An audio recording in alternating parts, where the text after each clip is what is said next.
See, this is prokaryotic cell. ये जो boundary है पूरा बाहर से जो जा रहा है इसे सेल वॉल बोला जाता है। बीचों बीच में जो कॉइल लाइक स्ट्रक्चर दिखाई दे रहा है वो है डीएनए, और ये जो डॉटेड स्ट्रक्चर दिखाई दे रहा है वो है राइबोसोम्स। जो खाली व्हाइट स्पेस खाली जगह है वो है साइटोप्लाज्म। प्लाज्मा मेम्ब्रेन मतलब ये जो ऑरेंज टाइप का जो पार्ट है ये है प्लाज्मा मेम्ब्रेन। ये जो ऑरेंज टाइप का पार्ट है ये है प्लाज्मा मेम्ब्रेन। और एक पूंछ तरीके का बाहर निकला हुआ है, ये जो पूंछ निकला हुआ है इसे बोला जाता है फ्लैजिलम। ये बैक्टीरिया का है इसलिए बैक्टीरियल फ्लैजिलम। और बीचों बीच से थोड़ा साइड में डीएनए की थोड़े साइड में देखो ये ग्रीन कलर का दिखाई दे रहा है, इसे बोलते हैं माइसोसोम। तो ये सब प्रोकैरियोटिक सेल के अंदर हमें ये ऑर्गेनेल्स मिलते हैं या ये पार्ट होता है। नेक्स्ट है यूकैरियोटिक सेल। यूकैरियोटिक सेल में क्या होता है, ऐसे ट्यूब लाइक स्ट्रक्चर होता है। इधर देखो ट्यूब लाइक स्ट्रक्चर है, इसे बोला जाता है माइक्रोट्यूबल्स। और इनका ये हेयर पतला जो हेयर स्ट्रक्चर है इन्हें बोला जाता है सिलिया। इनके अंदर दो तरीके का एंडोप्लाज्मिक रेटिकुलम होता है। क्या? राफ एंडोप्लाज्मिक रेटिकुलम जो न्यूक्लियस की चारों साइड में रहते हैं, और एक होता है स्मूथ एंडोप्लाज्मिक रेटिकुलम जो प्लाज्मा मेम्ब्रेन के बाउंड्री के पास रहते हैं। नेक्स्ट इसको पूरा को बोला जाता है न्यूक्लियस एनवेलप। पूरा जो चीज है एक चीज के अंदर बाउंडेड है इसलिए उसे बोला जाता है न्यूक्लियस एनवेलप। तो ये पूरा जो गोला कलर का ब्लैक कलर का है इसे बोला जाता है न्यूक्लियस। न्यूक्लियस के ऊपरी भाग में जो ग्रीन कलर का डॉटेड दिखाई दे रहा है इसे बोला जाता है पोर्स, मतलब जो होल तरीके का होता है, छोटा छोटा छेद जिधर से सब मटेरियल्स इंफॉर्मेशन जेनेटिक मटेरियल सब कुछ पास होते हैं, तो उसे बोला जाता है न्यूक्लियर पोर्स। और ये बीचों बीच जो काला कलर का दिखाई दे रहा था, इधर काला कलर का जो है ये काला कलर का इसे बोला जाएगा न्यूक्लियोस, मतलब न्यूक्लियस के अंदर रहता है न्यूक्लियोस। और ये जो ब्लैक कलर का थ्रेड लाइक स्ट्रक्चर है प्लाज्मा मेम्ब्रेन के पास इसे बोला जाता है माइक्रोफिलामेंट। इनका भी सिलिया के साथ साथ फ्लैजिला भी होता है, मतलब ऐसे पूंछ लाइक स्ट्रक्चर होता है। सिलिया फ्लैजिला दोनों ही मूविंग करने के लिए हेल्प करते हैं। गोल्गी एपर्चर्स होता है, और ऐसे इधर व्हील तरीके का मतलब चक्का की तरह ये होता है, चक्का की तरह होता है, उसका नाम होता है पेरोक्सिसोम। इनके अंदर भी माइटोकॉन्ड्रिया होता है। माइटोकॉन्ड्रिया मतलब जो एनर्जी पावर हाउस। जो खाली जगह है साइटोप्लाज्म जेली लाइक स्ट्रक्चर जो खाली जगह है, और इधर बहुत सारे ऐसे बंडल लाइक स्ट्रक्चर होते हैं, बहुत सारे बंडल लाइक ऐसे इधर स्ट्रक्चर होते हैं, उसे बोलते हैं सेंट्रियोल्स। और प्लाज्मा मेम्ब्रेन पता ही है, एकदम आउटर मेम्ब्रेन को प्लाज्मा मेम्ब्रेन बोला जाता है। इसमें कोई सेल वॉल नहीं होता है। तो यही है दोनों के अंदर difference, prokaryotic cell and eukaryotic. देखिए मेरे हाथ में क्या आपको जर्म्स दिखाई दे रहा है, तो जो एकदम दिखाई ना दे तो उसे बोला जाता है क्या, प्रोकैरियोटिक सेल। देखिए हम लोग हैं, खड़े हैं, एनिमल्स को देख पा रहे हैं, तो ये सब कुछ क्या है जो हम लोग देख पाते हैं नेकेड आईज में, वो सब कुछ यूकैरियोटिक है।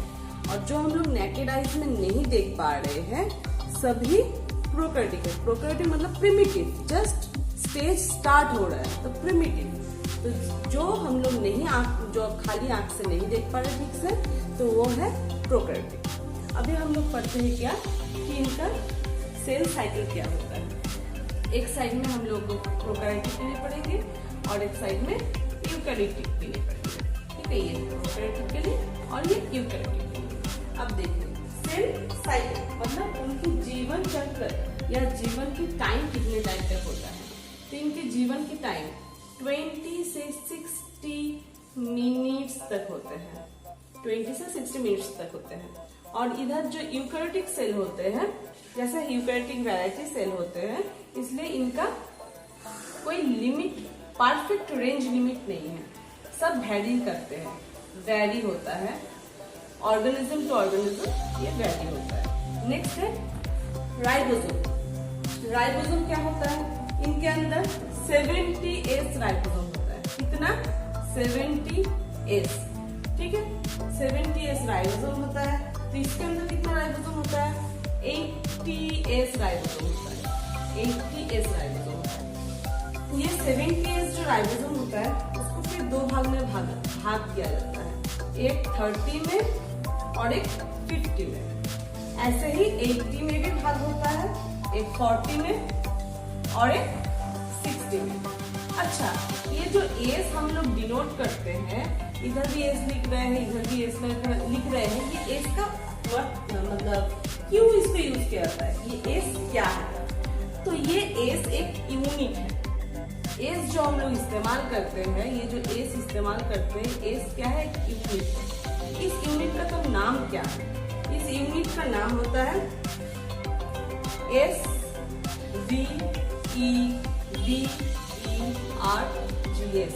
सेल्यूलोज। सेल्यूलोज का मतलब क्या होता है? इनको देखा जाता है, ये प्रोकैरियोटिक सेल्स जो होते हैं या यूकैरियोटिक सेल्स जो होते हैं, इनके राइबोसोम की मूवमेंट देखा जाता है। कैसे? उनकी मॉलिक्यूल्स कैसे मूव करते हैं, सेंट्रीफ्यूगल के अंदर कैसे मूविंग होता है वो देखा जाता है। उनकी रेट के ऊपर ये एस यूनिट लगाया जाता है, जैसे किलोमीटर, हेक्टोमीटर, डेकामीटर, सब कुछ एक एक यूनिट है, तो ये भी एक यूनिट है। अच्छा, इनका साइज कितना होता है? साइज ये बहुत छोटे होते हैं, इसलिए 0.1 से लेकर 5.0 माइक्रोमीटर μm, ठीक है, 0.1 से लेकर 5.0 माइक्रोमीटर होते हैं। तो इनका साइज तब क्या होता है? इनका साइज 5 से लेकर 100 माइक्रोमीटर होता है। 5 से लेकर 100 माइक्रोमीटर होता है। इसके अंदर डीएनए इसके अंदर नेकेड रहता है। सॉरी, डीएनए इसके अंदर नेकेड रहता है। और इनके अंदर क्या होता है? डीएनए एसोसिएट रहता है बाय हिस्टोन प्रोटीन। डीएनए, इनके अंदर DNA associated with histone protein. तो इनके अंदर डीएनए क्या होता है? हिस्टोन प्रोटीन के हिसाब से एसोसिएट रहते हैं। अच्छा, इनका जो साइटोप्लाज्म होते हैं, इनके साइटोप्लाज्म के अंदर ट्रांसलेशन एंड ट्रांसक्रिप्शन दोनों कामकाजी होता है।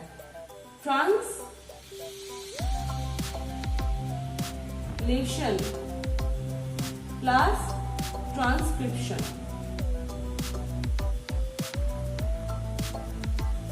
दोनों कामकाजी होता है। अच्छा, एंडोसाइटोसिस एंड एंडो मतलब अंदर, एक्सो मतलब बाहर, साइटोसिस मतलब एनगल्फ करने का प्रोसेस, खाना एनगल्फ करने के प्रोसेस को बोला जाता है। फॉल्स फिट तैयार करके खाना एनगल्फ करना है, तो उसे एंडोसाइटोसिस, एक्सोसाइटोसिस जो भी है बाहर निकालना है। तो इनमें टेक प्लेस नहीं होता है, इनमें मतलब प्रोकैरियोटिक में ये टेक प्लेस नहीं होता है।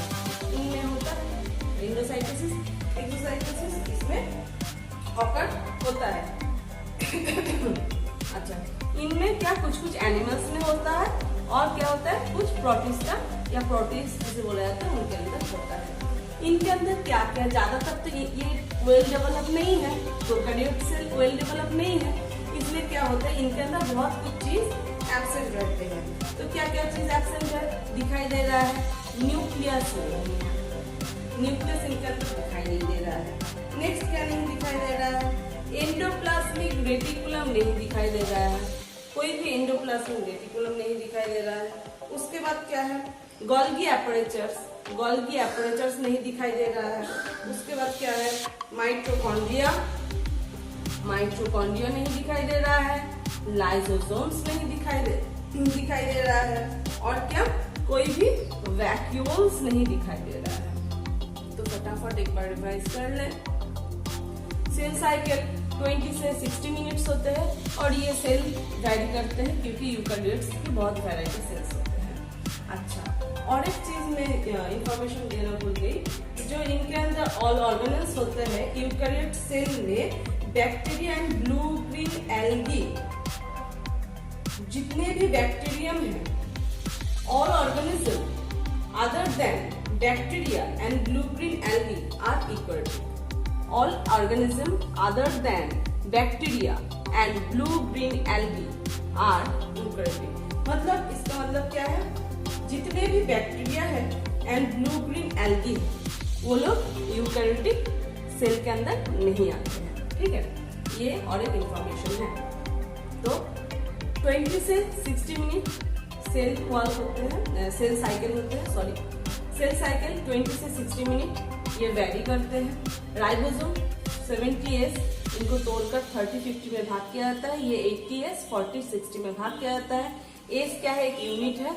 यूनिट क्या है, एस का यूनिट का नाम क्या है, सेबर्ग्स इसको बोला जाता है। इनका साइज क्या होता है, 0.1 से लेकर 5.0 माइक्रोमीटर। ये 5 से 100 माइक्रोमीटर। डीएनए इनमें नेकेड रहता है, इनमें डीएनए एसोसिएटेड रहता है हिस्टोन प्रोटीन के साथ। साइटोप्लाज्मा, इनमें जो क्या होता है, ट्रांसलेशन प्लस ट्रांसक्रिप्शन दोनों काम में ही आते हैं। इनमें एंडो एक्सोसाइटोसिस कोई भी नहीं होता है और इनमें होता है। अच्छा, इनमें ज्यादातर एनिमल सेल में होता है और प्रोटिस्टा में होता है। एब्सेंट क्या क्या रहता है, इनमें ही एब्सेंट रहेगा प्रोकैरियोट सेल में, क्योंकि ये वेल डेवलप्ड सेल नहीं है। तो क्या, nucleus, endoplasmic reticulum, Golgi apertures, mitochondria, lysosome, रेटिक्स, ये एब्सेंट रहता है।